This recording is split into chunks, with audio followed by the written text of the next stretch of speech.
everyone and welcome back to another mini vlog. So ayan, for today, samahan nyo ako mag-gym before ng aking work.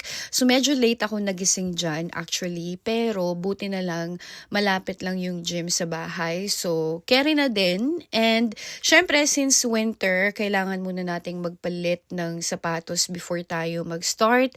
And ang agenda natin for today is to work yung ating legs or glutes, and stretching muna tayo, girl, kasi medyo matagal na yung last na workout ko ever since na nagpunta ako ng Barcelona.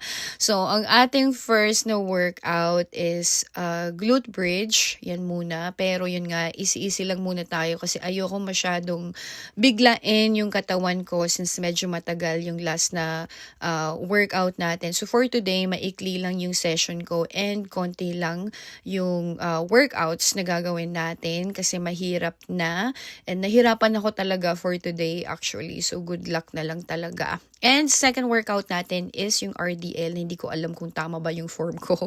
Pero yan nga, gusto ko talagang nag-workout ng umaga kasi walang masyadong tao. At yan, medyo healers na ako, girl. And nag-squats lang tayo, and then yan na yung ating last na workout. Then after that, dumiretso na ako sa stretching area para ma-stretch natin ang ating mga kasukasuhan, ganon.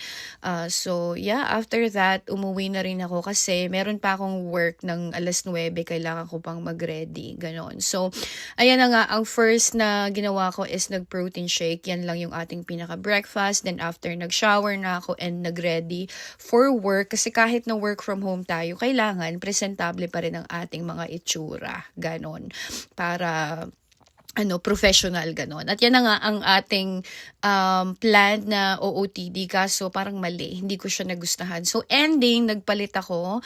And yeah, I think mas okay to kesa dun sa isa. And ayan na, we're on time. So bye guys!